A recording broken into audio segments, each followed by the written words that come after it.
Já se entregou à Polícia Federal em Curitiba o último foragido da 7ª fase da Operação Lava Jato. Adarico Negromonte Filho é acusado de transportar dinheiro vivo para o doleiro Alberto Youssef. Adarico Negromonte Filho se entregou agora há pouco aqui na delegacia da Polícia Federal em Curitiba. Ele chegou acompanhado da advogada dele, Joyce Rosen, não quis falar com nenhum dos jornalistas, embora bastante assediado, e logo entrou. Hoje ainda ele deve ser submetido ao exame de corpo de delito no Instituto Médico Legal. Ele tinha já a prisão temporária decretada e ainda era considerado foragido da polícia porque estava sendo procurado havia 10 dias. A defesa dele alegava que ele não tinha motivos para fugir porque tem 70 anos de idade e já mora há 30 anos em Registro Interior de São Paulo. Mas ninguém o encontrou na casa dele nesse fim de semana. O Ministério Público deve oferecer denúncia contra 15 dos investigados na Operação Lava Jato. E o doleiro Alberto Youssef, para quem Adarico Negromonte Filho transportava dinheiro vivo para ser entregue a agentes públicos, deve prestar novo depoimento ainda hoje, segundo informou a assessoria de imprensa da Polícia Federal. Lucinéia Novaes, de Curitiba, para a Globo News.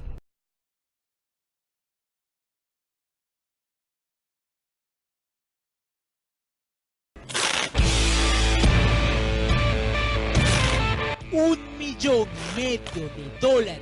mais traficado desde Brasil. Miranda estava muito, como vou dizer, senhor, muito ansioso para cobrar o quê? Vamos dizer a palavra seca, a propina, né? Este homem se chama Carlos Alexandre de Souza Rocha. Su apelativo é Ceará. Sempre que eu fui levar dinheiro, era ele que me recebia.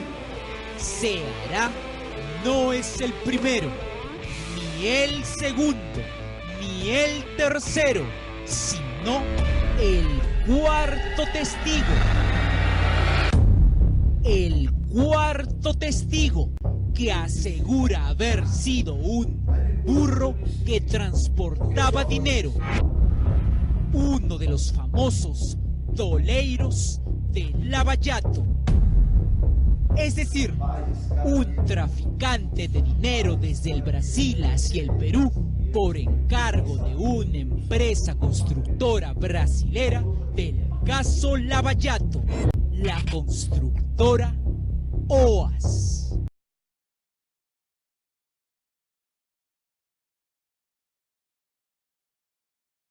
O senhor pode me esclarecer, ser um pouco mais específico, como foi o pagamento dessa propina no exterior? Parte foi entregue a mim no meu escritório em dinheiro vivo. Quem entregou?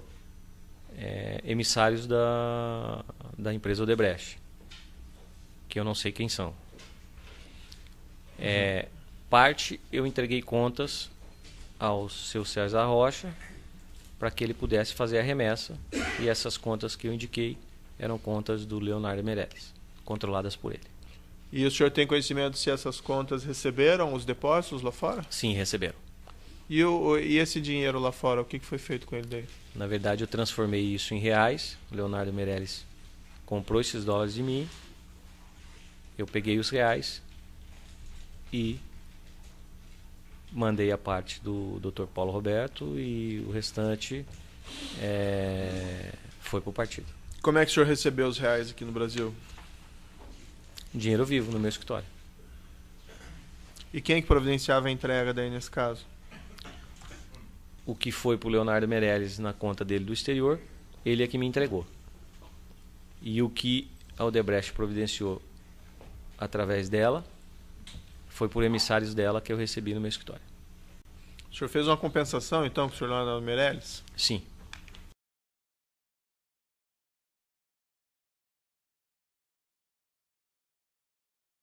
No caso aqui ainda dessa ação penal, tem como acusados o senhor Jaime Alves de Oliveira Filho. O senhor conhece essa pessoa?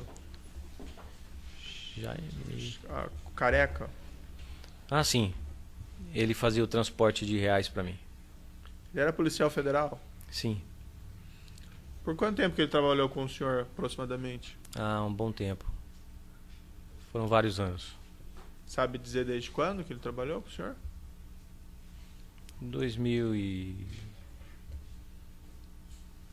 2007 até o final agora.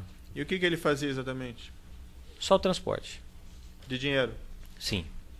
De dinheiro da propina? Dinheiro da propina. E ele pegava esse dinheiro no seu escritório, em outros locais? Como é que era?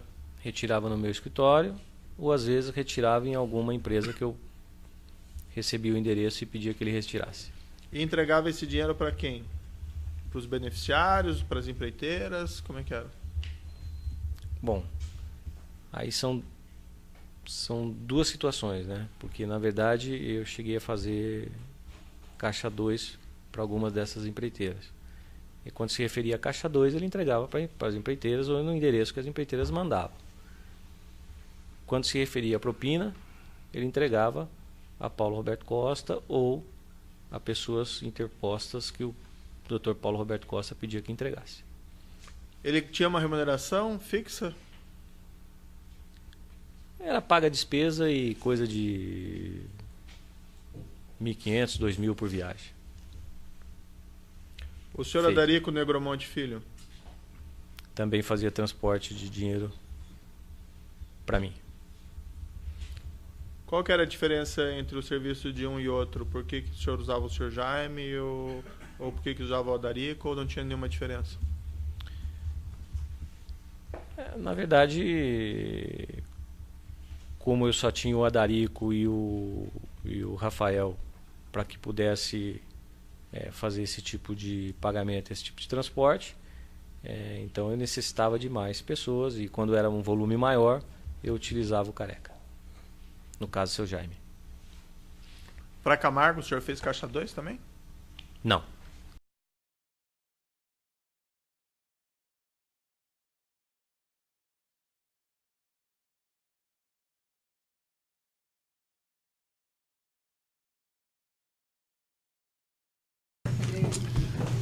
Então, nessa ação penal 508-32-58-29, continuidade da audiência, depoimento do senhor Jaime Alves de Oliveira Filho. Senhor Jaime, o senhor está sendo acusado de um crime pelo Ministério Público Federal.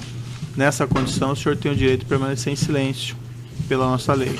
Se o senhor ficar em silêncio, pela nossa lei, também isso não lhe traz prejuízo. Mas é também a oportunidade que o senhor tem de falar no processo, esclarecer os fatos dos quais o senhor é acusado. O senhor prefere falar ou o senhor prefere ficar em silêncio? Não, vou falar. Vou estar me depoimento.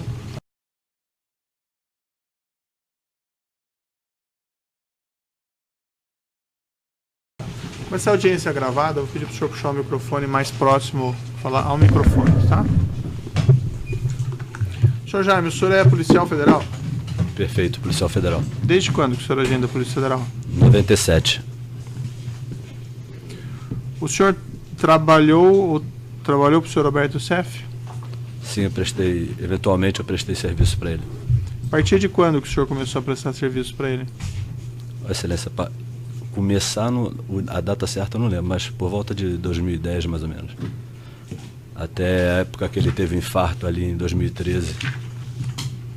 Que tipo de serviço que o senhor prestava para ele? Prestava o serviço que ele me pedia, que era para fazer eu transportar uns pacotes para ele, documentos, enfim. Qual que era a periodicidade desse seu trabalho junto com o senhor Roberto Cef, aproximadamente? Uma vez por semana, uma vez por dia? Não, era eventual, excelência. Não tinha nada assim certo, entendeu? Ele me acionava, eu ia lá, prestava o serviço. Mas assim, não tinha uma média de uma vez por semana? Não era por 5 semana. vezes por mês? Para precisar não tem, excelência.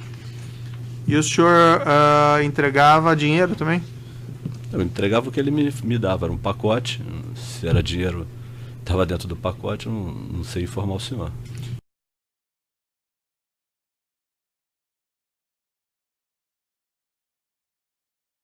E como é que era o procedimento? O senhor pegava esses pacotes sempre com o senhor Roberto Cef, ou o senhor pegava com terceiros? Como é que funcionava? Não, com ele. Não tinha nada com terceiro, sempre com ele. O senhor pegava com ele aonde?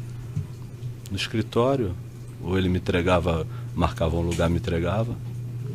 O escritório dele em São Paulo? São Paulo, é. E para quem que o senhor entregava esses pacotes? Por endereço que ele mandava eu entregar, excelência. Ele pediu, me dava o endereço, a pessoa a quem procurar, eu ia lá e entregava. O senhor tinha algum controle dessas entregas que o senhor fez? Zero, nenhum. Mesmo porque não tinha, para mim, aquilo não tinha menor valor, entendeu? Era só um serviço que eu prestava e recebia a minha remuneração e... Quanto que o senhor recebia? Olha, uma média de R$ 1.500. Por entrega? Por entrega, senhor. E essas entregas, o senhor nunca perguntou ou não sabia o que era? Não, excelência. A mim não me interessava, não. Era na época da minha folga, quer dizer, não tinha... Nem porque ele não ia me dar satisfação do que...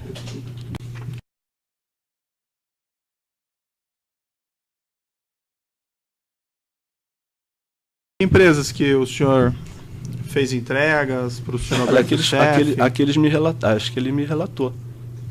O TC? Ele me relatou isso aí. Quem relatou? O Alberto. Quando o senhor respondeu lá, a maioria das vezes dinheiro é levado para o Rio de Janeiro. A maioria das vezes levava o dinheiro para a empresa do TC. Isso aí. O senhor levava para a empresa do TC? Vou falar que não. Se ele falou para mim que era. Então, o senhor chegava num lugar que tinha lá escrito o TC? Não. O que tinha escrito? Uma porta, era um escritório. O TC? Ricardo Pessoa, o senhor conheceu? Conheci depois do evento, né? Antes o senhor não conheceu? Não, pessoalmente nunca. Nunca foi apresentado a ele. O senhor declarou lá na polícia, por uma ou duas vezes o diretor Ricardo Pessoa estava presente na empresa, Sim. Mas não recebeu o dinheiro. Ricardo me conhecia e sabia que eu estava lá para entregar o dinheiro do chefe. Confirma isso ou não? Se ele me falou isso, excelência. Quem lhe falou isso? O Alberto. Ricardo me conhecia, ele conhecia o senhor? Excelência, se ele manda eu ir lá no escritório, ele deve me conhecer. Ninguém vai entrar no escritório a troco de nada, né? Quem que recebia o senhor lá no escritório da UTC? Eram os funcionários lá da empresa lá. Os nomes. Olha, agora eu não me recordo direito, mas é o nome que estava aí, um funcionário deles lá. Tem um nome que era Valmir, patente. Que aparece na planilha do Transcareca. Valmir? É. O senhor não se lembra? Não me lembro, excelência. Ou, se não é o caso... Não me lembro. João Cláudio Genu, o senhor conheceu? Não, senhor, que ele me passou também. Entregou dinheiro para ele também, a pedido do chefe? Se está falando, excelência, ele me passou, eu só posso dizer que sim. Excelência, eu era um office boy. Nada além disso. A minha função policial é porque eu exerci essa função no meu trabalho. Mas fora disso, eu não me exercia, não precisava de nada. Ele não precisava nem de mim, na verdade, ele não precisava de mim para fazer isso aí. E por que ele usava então? Eu acho que para me ajudar, excelência. Era o único bico que eu tinha, assim, para fazer. A única coisa que eu tinha fora do meu trabalho para poder aumentar a minha renda. Mas ele queria te ajudar por qual motivo? Porque ele me conhecia. Assim. Quanto lá que o senhor declarou? No Rio de Janeiro, eu levei o dinheiro de UCF mais 5 vezes para o João Cláudio de Carvalho Genu. Mas ele não recebia pessoalmente, ele mandava o motorista dele. Sei lá, não sei se é escritório, é um motorista. Enfim. Motoristas usavam a azeira do Hyundai cor preta. Esses caras, sim, que estava aí. Esses caras são tudo empresário importante. Ninguém vai receber office boy. Manda a empregada, manda o porteiro, o atendente dele, a secretária.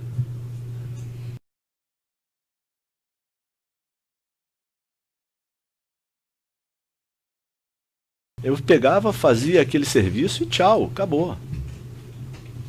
Consta lá que o senhor declarou também que o senhor entregou para Fátima, secretária de Júlio Camargo. Que ele falou que era a secretária que recebia, Fátima. E também Júlio Camargo, o senhor conheceu ou não? Não, senhor. Se o senhor me mostrar até quem é essa pessoa, eu não sei dizer, eu não sei apontar. Se me botar na sala, eu não sei apontar quem é.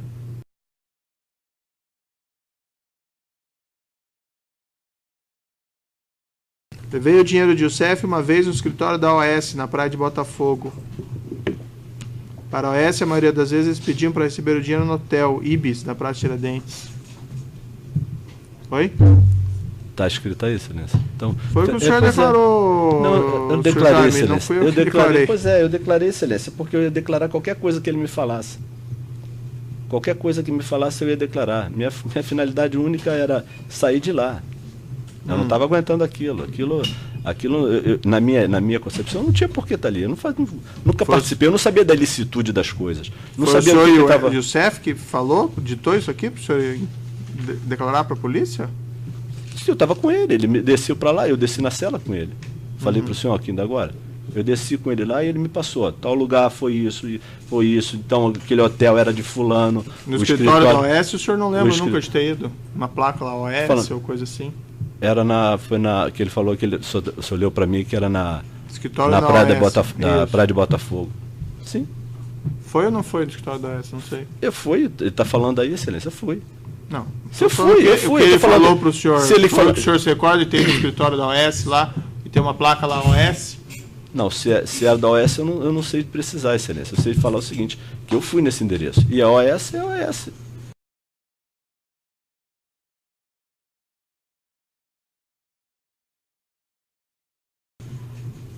Fernando Baiano, o senhor conhece?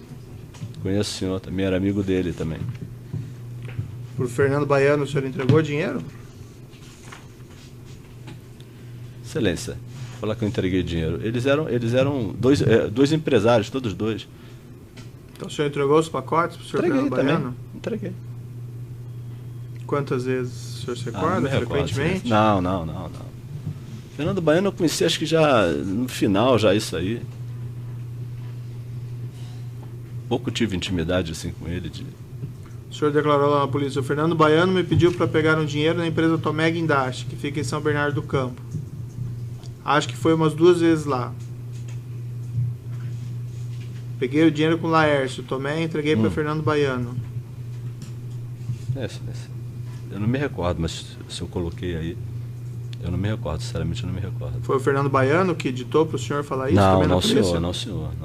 Roberto Cef ditou para o senhor, fala que o Fernando Baiano... Não, senhor. Então o senhor confirma ou não confirma, senhor Jaime? Senão o senhor pode ficar em silêncio também. Não, eu estou falando para o senhor.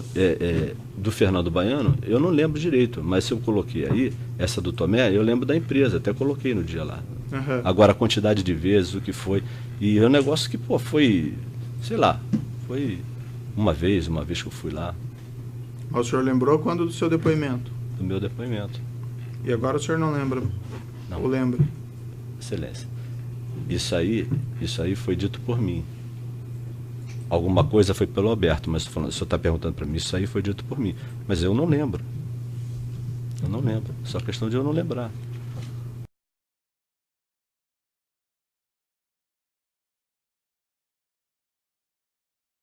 Paulo Roberto Costa, o senhor conheceu? Não, senhor. O senhor respondeu lá: fui integrar dinheiro do CEF para o Paulo Roberto Costa por mais 6 vezes. Entregava dinheiro para Márcio, genro do Paulo Roberto Costa, na loja de imóveis em Ipanema. Foi o que ele me passou, que era aquele cara era genro do Paulo Roberto, mas eu não conheço o Paulo Roberto. Nunca vi o Paulo Roberto. Nem nunca foi apresentado a ele também, não, senhor.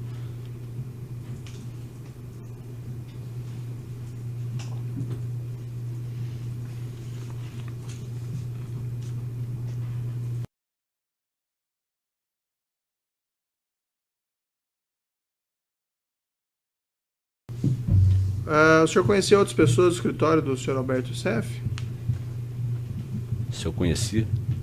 Pessoas que trabalhavam no escritório do Alberto Cef? Havia umas pessoas lá, mas intimidade não tinha nenhuma. O senhor conheceu o Valdomiro de Oliveira? Olha, de nome eu não sei se eu tenho uma foto, alguma coisa, eu posso até... Não. Enivaldo Quadrado. Enivaldo Quadrado. Acho que esse de nome eu lembro. Mas lembra se trabalhava com ele? Lembro que estava no escritório lá, frequentava, passava, mas não tinha intimidade nenhuma. No escritório eu usava único e exclusivamente para entrar e sair. Adarico Negromonte Filho. Sei quem é. Ele trabalhava com o senhor Alberto Cef? Trabalhava, até onde eu sei trabalhava, lá era funcionário, mas o que ele fazia especificamente... Sabe se ele fazia entrega também de pacotes? Não, senhor, excelência. Não sabe ou ele não fazia? Não sei. Não sei. A função dele lá eu não sabia, não sei qual era.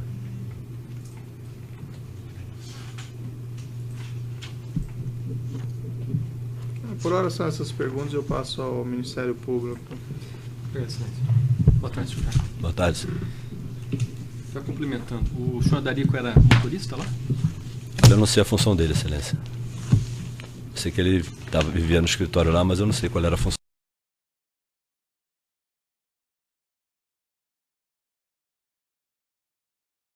dele. O senhor fez alguma viagem ao exterior, a pedido do Youssef? Não, nunca. Nunca. Nunca. O senhor já fez Nem alguma... a dele, nem a dele, nem a de ninguém. O senhor já fez viagens ao exterior? Já, sim, senhor. Para que lugares? Para os Estados Unidos. E no ano de 2014 eu fui a Lourdes. A passeio, as suas viagens? Sim, passei eu, minha mulher e meu filho. Em alguma delas, acompanhado de algum funcionário do CEF? Ninguém. Eu, minha mulher, meu filho e mais ninguém. Nem grupo, nem amigo, ninguém.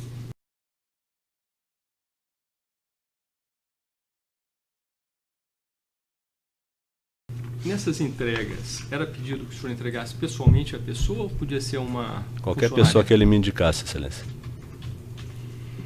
O senhor ia acompanhado de alguém? Sempre só. Já foi com o senhor Darico? Nunca, senhor. O senhor conhece as pessoas de Galvão e Heraldo? De nome não, senhor. Pelo que consta ali no depoimento do senhor, seriam funcionários da UTC? Galvão? E Heraldo? Não lembro, excelência. O senhor se recorda do endereço em que o senhor teria feito a entrega do pacotinho da UTC? Olha, era no centro da cidade. Agora, se precisar o endereço, era ali próximo à estação do metrô. Qual cidade? Rio de Janeiro. Em Belo Horizonte, o senhor fez alguma entrega? Fui uma vez lá, se eu não me engano, uma vez. O senhor se recorda por mais. quê?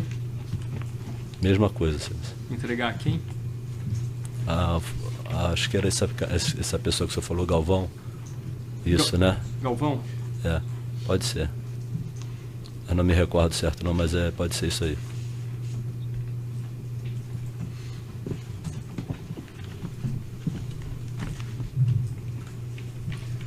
O senhor conhece Márcio Bonilho? Quem? Márcio Bonilho. Márcio Andrade Bonilho. Márcio Bonilho? Empresa Sunsider? Não.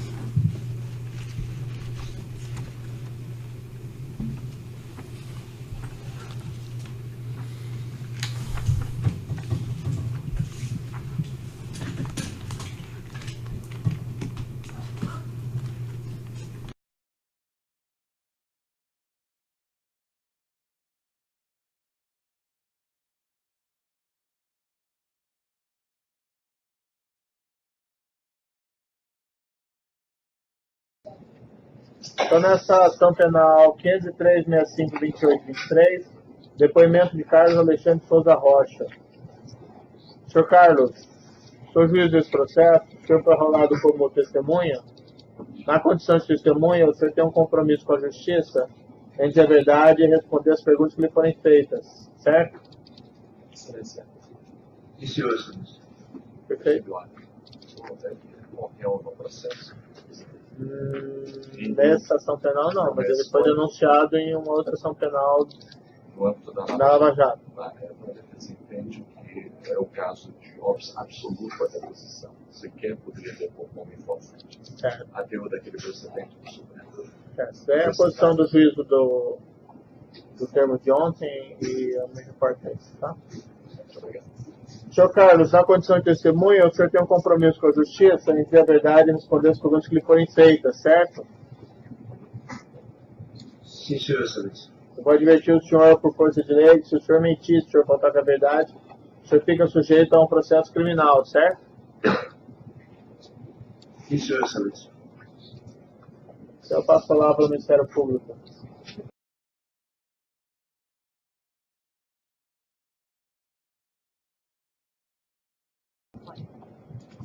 Perdão. Boa tarde. Boa tarde, Sr. Carlos. Boa tarde, doutora. Eu gostaria de saber, primeiramente, senhor, qual era a atividade profissional do senhor?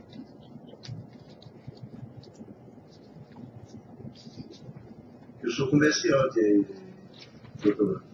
Certo. O senhor trabalhava no mercado financeiro? O senhor tinha relação com o senhor Alberto Youssef? Sim, senhora, doutora. Qual era a relação que o senhor mantinha com o senhor Alberto Youssef? O Alberto Youssef era meu conhecido há muito tempo.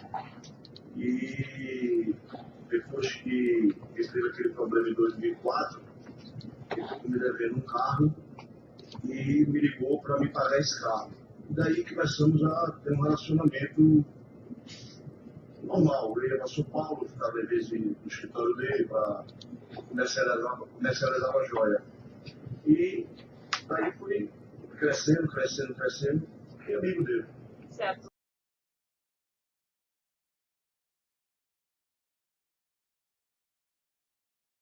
No mercado financeiro, atividades de transferência de valores, depósito de valores, repasse de valores, tanto no Brasil quanto no exterior. O senhor mantinha essa relação com o senhor Alberto Youssef? Sim, senhora. Como era essa relação? O senhor recebia depósitos nas contas do senhor? Como era essa relação com o senhor Alberto Youssef? Eu nunca tive conta fora. Simplesmente o senhor Alberto Youssef, ele me pedia para arrumar algumas contas para ele fazer pagamentos de transferência do exterior. E como o senhor... Eu tinha um conhecido e esse conhecido arrumava as contas, eu passava para ele e ele fazia os depósitos. E eu pagava por reais a ele. Certo. Isso não era uma situação constante. Era quando aparecia. Entendi. Quem era esse conhecido? Era um cidadão lá trabalhava numa casa de campo no Paraguai. Seu Carlos Corros. Como? Pode repetir? Carlos Corros. Certo. E o senhor mencionou que o senhor tinha esse contato com o senhor Carlos, o senhor repassava as informações do senhor Alberto Youssef para que ele fizesse o depósito dos valores, certo? Não, eu não passava para ele. Ele me apresentava os lojistas e eu ia no lojista, entregava a conta e os lojistas, depois de confirmado o recebimento, me pagavam. E o senhor entregava o valor ao senhor Alberto Youssef? Sim, senhora, doutor.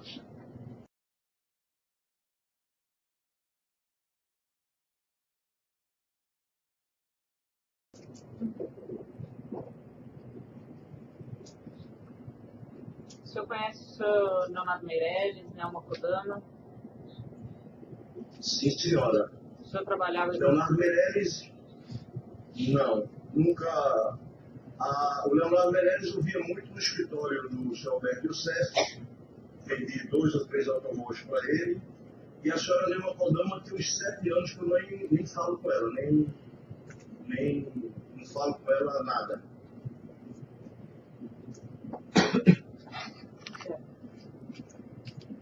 Y desde Brasil, el abogado de OAS, Leonardo Meirelles, reveló que entre los años 2012 y 2014 la empresa pagó coimas para beneficiarse con grandes proyectos de construcción en el país.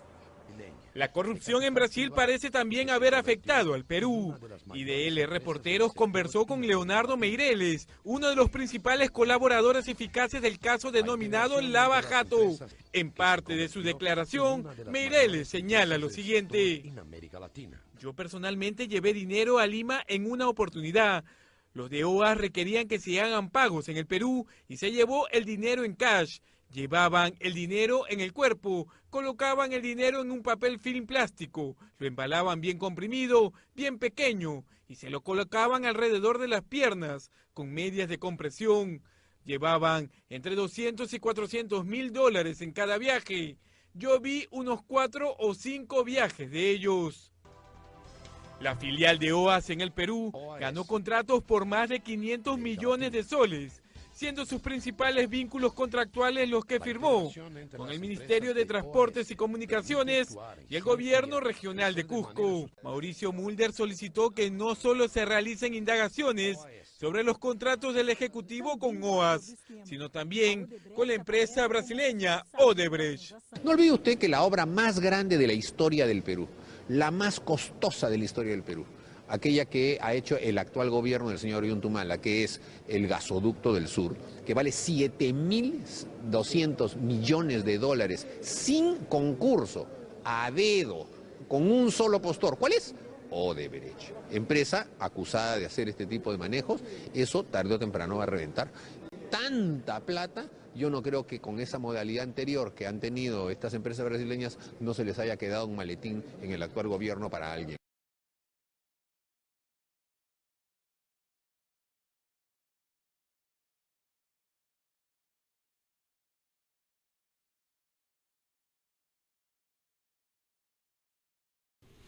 Nessa ação penal 504-98-9806, depoimento do senhor Rafael Ângulo Lopes.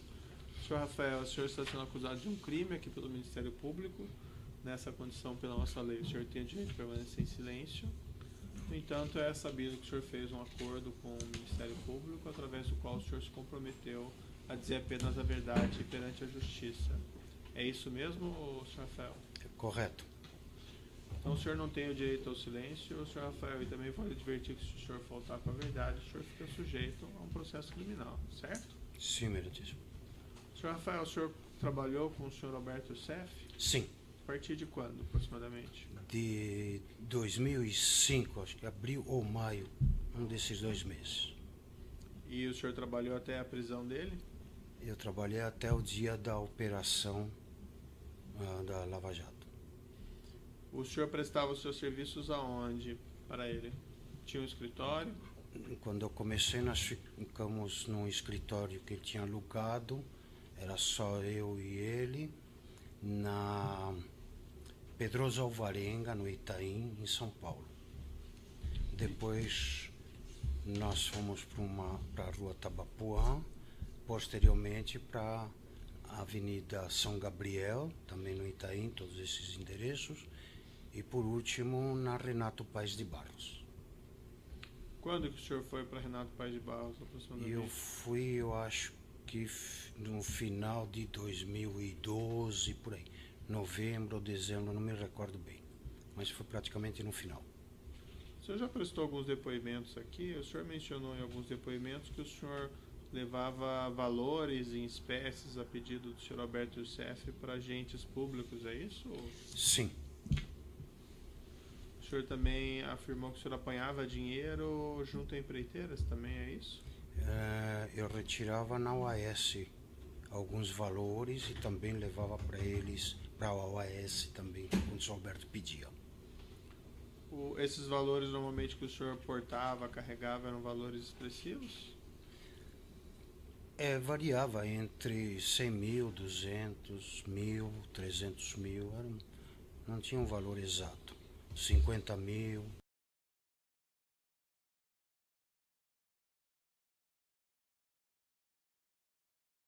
O senhor Matheus fazia isso. O senhor conhece o senhor Leonardo Meirelles? Sim. E o senhor Leandro Meirelles? O senhor Leonardo Meirelles, ele ia frequentemente no escritório da São Gabriel e da Renato Paes de Barros. Ele trazia bastante dinheiro, quase que todos os dias, um dia sim, um dia não, às vezes ficava 2 ou 3 dias sem trazer, ele sempre trazia dinheiro. O senhor levava dinheiro também para ele, não? Para ele não levei, só recebia.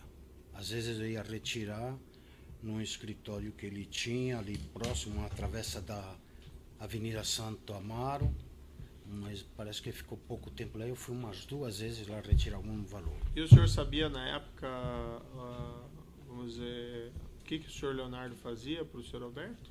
Pelo que eu sei, ele tinha uma empresa de laboratório, coisa de química, parece que se chamava piroquímica, uma coisa assim. Mas por que ele levava esse dinheiro lá para o senhor Alberto? Não sei porquê. Mas... O doleiro Leonardo Meirelles depôs hoje ao Conselho de Ética da Câmara.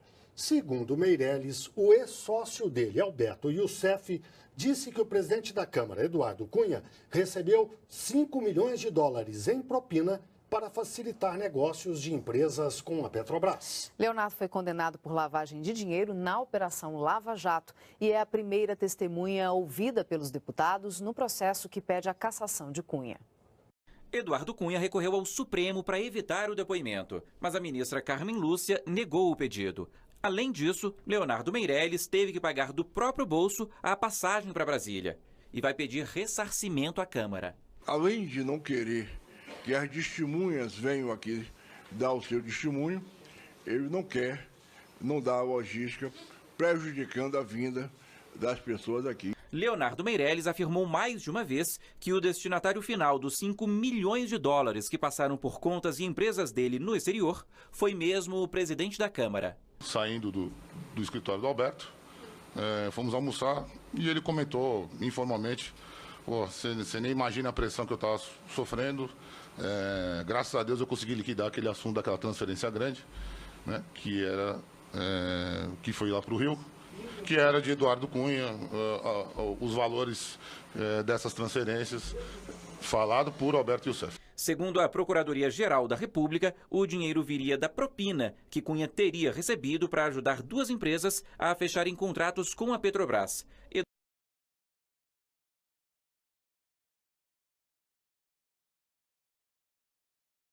Vamos retomar a audiência. Nessa ação penal 501-23-3104, depoimento do senhor Leonardo Meirelles. Senhor Leonardo, o senhor foi chamado nesse processo como testemunha pelo Ministério Público. Na condição de testemunha, o senhor tem um compromisso com a Justiça em dizer a verdade e responder as perguntas que lhe forem feitas, certo? Perfeito. Eu vou advertir o senhor que na condição de testemunha, se o senhor mentir, se o senhor faltar com a verdade, o senhor fica sujeito a um processo criminal, certo? Perfeito. Sei que o senhor é acusado em ações penais conexas. Se for feita alguma pergunta que o senhor entender que não deva responder, por conta disso o senhor decline dessa maneira, certo? Perfeito. Não obstante, em outras ocasiões, o senhor manifestou que teria o desejo de colaborar com a Justiça. Eu sei que não existe um acordo formal, né, com o Ministério Público, aí fica ao critério do senhor. Mas como testemunha, se o senhor mentir, o senhor fica sujeito a um processo criminal, certo? Perfeito. Então, as perguntas do Ministério Público.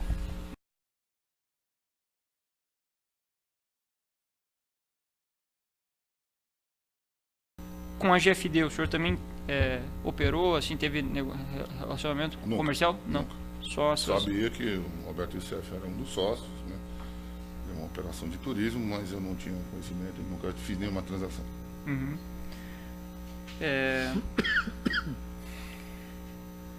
E o senhor mencionou uma transição a partir da qual o Alberto Youssef diretamente negociava os contratos da MO Rigidez SI. Em 2011, o senhor falou? 10. 11, na verdade, não é assim. As reuniões sempre ocorriam eu, Valdomiro e ele. Ele informava que, eventualmente, naquele período ia ter alguma emissão. Nesse aspecto, eu era avisado, né, antecipadamente, para que providenciasse a parte de documentação. O Valdomiro a parte dele e eu da minha, que depois, posteriormente, eu receberia esses recursos na sequência. Né? Uhum. Por isso que eu tinha conhecimento anteriormente. Perfeito. E como que se gerava essa disponibilidade dos valores em dinheiro? Como se dava isso? Na verdade, com a entrada desses recursos, eu comprava posições de importações futuras, através de contratos de câmbio,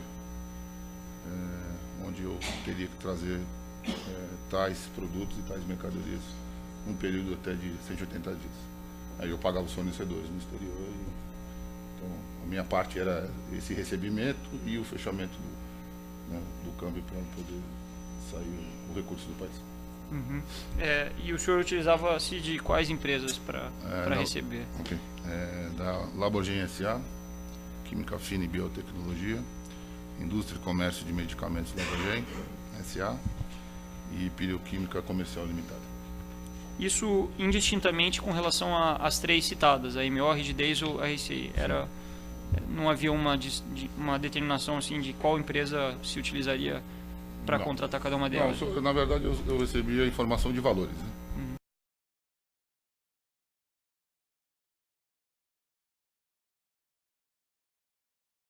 Tal dia vai entrar X reais. O operacional, né, de Roberto com Valdomiro eu não tenho conhecimento. Certo. E os valores em espécie, o senhor daí entregava eles no Brasil, no exterior? Não, como funcionava? Eu entregava para fornecedores antecipadamente, que eu recebia eles, alguns casos de Alberto, e aí eu pagava o fornecedor fora do país. Aí o recebimento eu não sei como se dava isso. O recebimento em espécie aqui no Brasil não sou eu que fazia esse procedimento. Desculpa, eu não entendi. Então havia um depósito, por exemplo, da M. Então teve um contrato da empresa X, que foi em emissão da MO, da GFD ou da RCI, ela recebia esses recursos, essa empresa faria a transferência para as minhas empresas, essas minhas empresas eu comprava posições de câmbio de importação futura, eu pagava esses recursos aqui via Banco Central, todos eles foram declarados inclusive, e esses pagamentos, o destinatário final é onde que eram determinados que eu não sabia, na verdade, para quem que era, porque essas pessoas que deveriam pagar aqui os reais no Brasil. Eu não tenho a minha empresa eu utilizava esse braço da parte da história, é isso. E daí o senhor apresentava essas empresas com as quais a Labogen contratava ao Youssef e ao Valdomiro? Não. Na verdade eu recebia, né?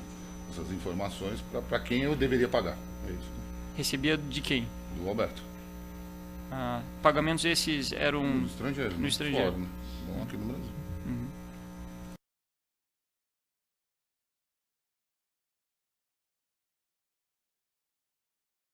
Disponibilização de valores em espécie para o senhor Alberto Youssef, o senhor realizou alguma vez isso?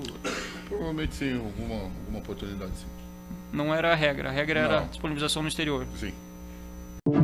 Youssef envió a Perú varias veces con plata de OAS amarrada al cuerpo a 3 doleiros antes que a Ceará. El portal IDL Reporteros ha publicado ampliamente el tema y ha hecho un cálculo conservador. 3 millones de dólares entre los testimonios de los doleiros traficado hacia el Perú entre 2012 y 2014. Obviamente, el dinero era recibido por directivos de la empresa constructora OAS y no era para obras de caridad. Ceará era el más íntimo doleiro del operador Youssef. Le vendía Rolex para que coimeara con eso a políticos brasileros. El reloj más caro que el declarante vendió a Alberto Youssef fue un Rolex de oro por $35.000. Pasaba año nuevo con él y era apoderado de sus empresas en paraísos fiscales.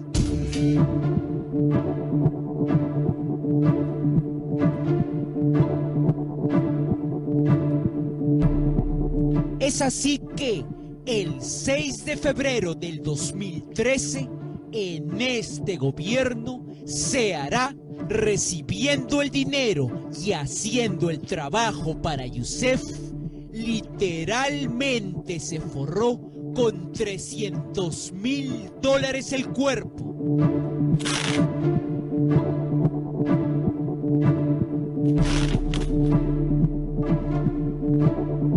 Se subió a un avión y llegó a Perú con dinero que entregó, de acuerdo con su testimonio, en la misma empresa OAS en San Isidro. El 14 de marzo de ese año hizo lo mismo en viajes de un solo día, como entregar un delivery. En los años 2013 y 2014, el declarante, a pedido de Alberto Youssef, viajó a Perú 4 o 5 veces para entregar dinero en la filial de la empresa OAS, situada en ese país. En cada ocasión, el declarante transportó $300.000, recibiendo el 3.5% de comisión. En la primera entrega, asistió a la filial de OAS, situada en Lima, en un barrio que concentra diversas constructoras. No recuerda a la persona a quien entregó, recordando que era brasilero. Esta es la reserva del Hotel Meliá para el siguiente viaje que hizo Ceará trayendo dinero sucio de OAS. Obviamente, el dinero no era para los niños pobres, sino, siguiendo la línea de operación de Youssef, para coimas. Las demás veces, el declarante entregó dinero en el propio Hotel Meliá, en que estaba hospedado en Lima, a diversas personas, inclusive a peruanos. ¿Qué destino preciso tenían esos millones de dólares traídos por OAS, parte del caso Lavallato revelado en Brasil? No lo sabemos aún. Lo único que sabemos es que en el periodo de esos millones traficados, el gerente general de OAS se llamaba Valfredo de Assis Ribeiro Filho. Memorice bien este nombre. ¿Quién es Valfredo de Assis Ribeiro? Para el 2009 y 2010, Valfredo de Assis Ribeiro Filho, gerente de OAS, era el mayor contacto de empresas constructoras brasileras de Nadine Heredia. ¿Pruebas? 12 de enero del 2010, Los Delfines, Valfredo. 19 de octubre del 2010, 5 p.m., Valfredo. Valfredo contrató a la amiguísima de Nadine, Rocío Calderón Binatea, para hacer consultorías, entre comillas, por $9.000 netos. Esos $9.000 netos mensuales de OAS de Valfredo iban directamente a las cuentas de Heredia en las agendas, contantes y sonantes. Chío, Valfredo, más $9.000. 7 de mayo del 2010, Rocío, $9.000. 18 de junio, Rocío, $9.000. 2 de julio, Rocío, $9.000. 12 de agosto, Rocío, $9.000. $9.000, $9.000, $9.000. ¿Esos apuntes tienen correlato en la realidad o son simples apuntes? Por supuesto que sí existieron. Estos son los recibos.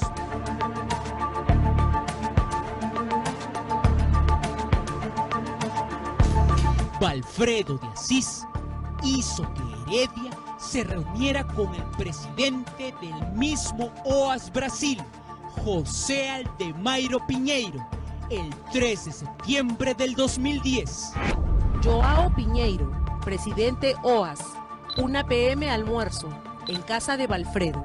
Ese hoy expresidente de OAS está preso y condenado por sobornos y lavado en el caso Lavallato en Brasil.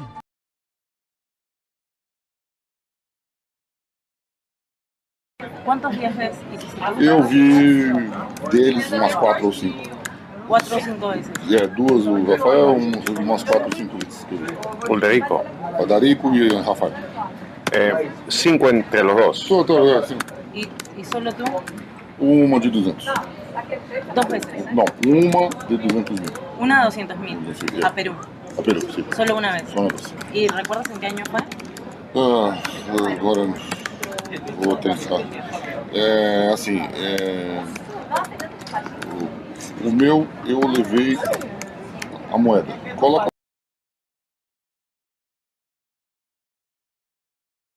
só dos dois, só do Rafael e do Adarico, porque tem registro da viagem, que eles foram em voo comercial. Voo em companhia aérea e embarcado e foram. Então é mais fácil de reconhecer. Eu fui de avião particular, então... Ah, tú fuiste en un avión particular. Sí, sí. Então, para minimizar el riesgo, además. Sim, aí tudo bem. Eu fui lá resolver outras coisas, inclusive acabei levando. Então não vai ter registro meu entrando no país, entendeu? É isso. Pero no hay un registro tuyo ingresando al país. Eu não. Ele sim.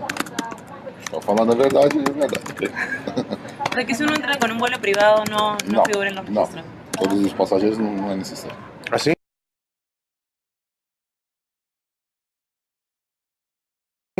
Sim, Pero passaste por migrações. O meu foi muito rápido. Eu cheguei no aeroporto mesmo, entreguei. Eu fui pegar um outro documento, outra coisa. En el mismo aeropuerto entregaste. Sí. Eso fue en tu caso no en media sino maleta. Não, meu foi uma maleta. ¿Y se lo entregaste a quién? Para uma pessoa, sempre um enviado, né? Geralmente quando você faz esse tipo de coisa, você não fala com a pessoa. Geralmente eles dão um nome, né? Vai te encontrar a Paulo. Yeah. Você não sabe se é Paulo. Hola, soy Paulo. É isso, ok, prazer Paulo. Aí você fala, aí tem geralmente tem uma palavra, Bob's. Tá? Oi Paulo, tudo bem? Você foi no Bob's? Fui. Ok, então é você, eu sei que é assim que eles combinam.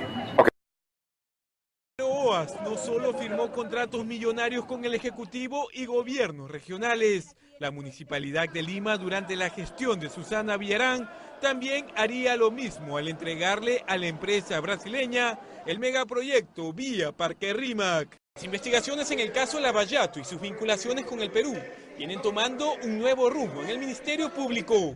Los fiscales especializados anticorrupción, Hamilton Castro Trigoso y Sergio Jiménez Niño, lograron tomar declaraciones de 3 personajes implicados a este importante proceso.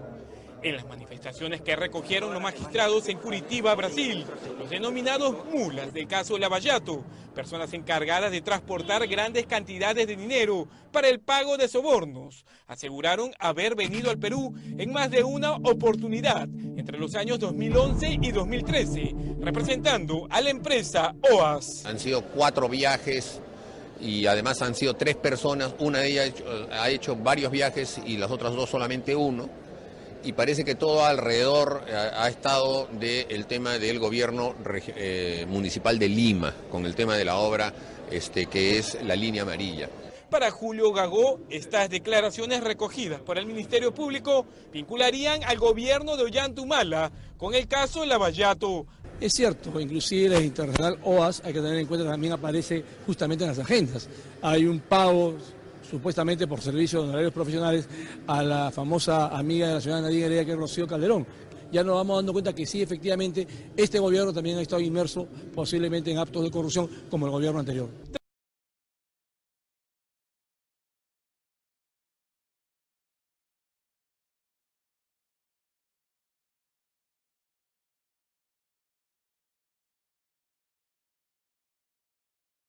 Se abre un nuevo frente de investigación para la pareja presidencial por supuestos hechos de los que nadie hasta ahora había hablado.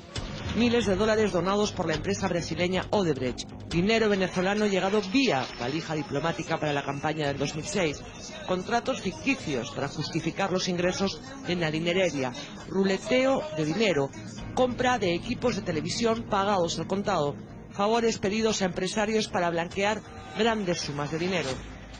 Sobre estos presuntos hechos ilícitos y mucho más, están declarando ante la Fiscalía al menos 2 personas que están en pleno proceso de acogerse a la colaboración eficaz. Fiscal Ricardo Rojas. Rojas es el fiscal que investigaba hasta la semana pasada a Nadine Heredia y a su entorno por presunto lavado de activos.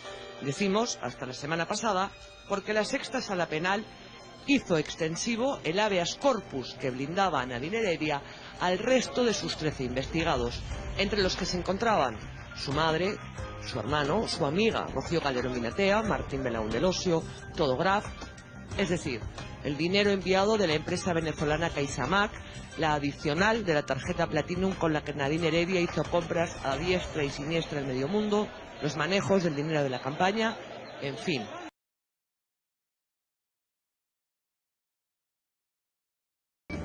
En este escrito informa que ahora su investigación está suspendida y que archivará su carpeta 06-15 cuando así se lo ordene el juzgado de ejecución. Pero las 17 páginas que firma recogen declaraciones que hielan la sangre. Uno de los puntos de la resolución precisa: hechos y sujetos no investigados en la carpeta fiscal número 06-15. Resulta que en estos meses en los que Rojas pudo investigar, se le acercaron al menos 2 personas que querían convertirse en colaboradores eficaces. Él comenzó a tomarles declaración, empezó a escucharlos y a dejar constancia de lo que decían. En el epicentro de estos dichos está la pareja presidencial y grandes sumas de dinero. El aspirante a colaborador eficaz con clave 01-2015 asegura que la empresa brasileña Odebrecht habría dado en el 2006 al entonces candidato Ollanta Humala $400.000 para su campaña. Cuenta que en los primeros días de marzo del 2006, en la casa del luego congresista Álvaro Gutiérrez en La Molina, se llevó a cabo una reunión en la que estuvieron presentes Ollanta Humala, Nadine Heredia, Martín Belaúnde Losio y el representante de la empresa brasileña Odebrecht, Jorge Barata.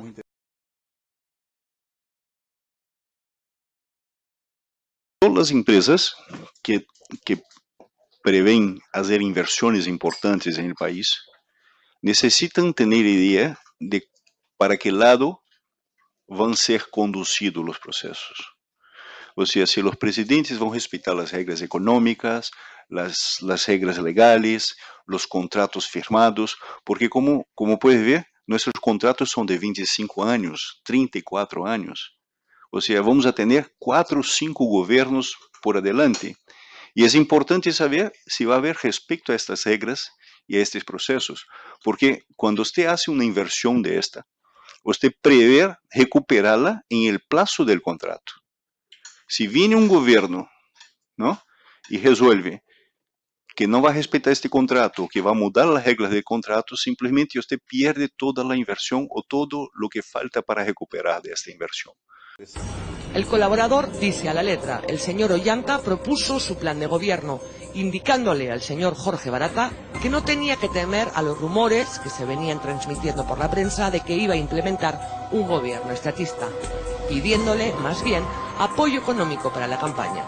De lo cual, el señor Jorge Barata indicó que no habría inconveniente. Luego siguió la conversación y al final el señor Jorge Barata le ofreció la suma de $400.000 para la campaña. Según la versión de este colaborador, en ciernes, 2 días después llamaron de la empresa Odebrecht al señor Belaúnde Losio para que fuera a sus oficinas.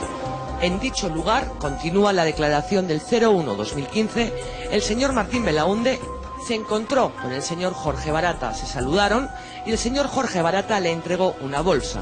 El señor Martín Belaúnde metió la bolsa dentro de una mochila y se retiró de las oficinas. Al día siguiente, el señor Belaúnde Losio llevó este dinero a las oficinas del Partido Nacionalista ubicadas en Parque Sur y se lo entregó personalmente al señor Ilan Heredia por orden de su hermana. Al sacar el dinero de la mochila se pudo ver que todo el dinero estaba en 4 paquetes de $100.000 cada uno. La Procuraduría Anticorrupción solicitará que se investiguen los nexos en nuestro país con el caso de corrupción Lavallato. El procurador anticorrupción Joel Segura anunció que solicitará al Ministerio Público que se investigue los presuntos nexos que habría entre caso Lavallato, la más grande investigación contra la corrupción en Brasil, con funcionarios del segundo gobierno de Alan García. La Procuraduría ya hace varios meses, igual que la Fiscalía, ha iniciado indagaciones, hay una investigación en camino. Esto va a seguir. Vamos a ver si este tema se incluye a esta investigación general que se está hablando por la participación del Estado con algunas empresas brasileñas. En ese sentido, Joel Segura no descartó llamar a altos funcionarios, como el expresidente del Consejo de Ministros Javier Velázquez Quesquén, el propio expresidente o incluso funcionarios del actual gobierno vinculados con el caso. ¿Se va a incluir al señor García en la investigación?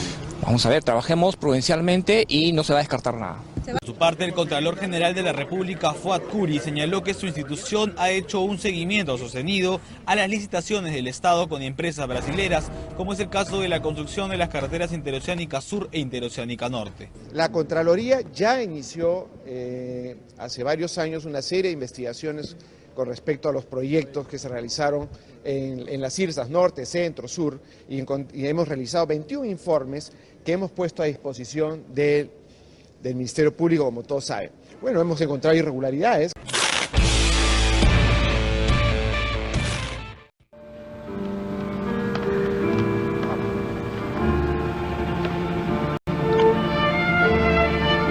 Son de 25 años, 34 años. Si viene un gobierno, ¿no?, y resuelve que no va a respetar este contrato, que va a mudar las reglas del contrato, simplemente usted pierde toda la inversión o todo lo que falta para recuperar esta inversión.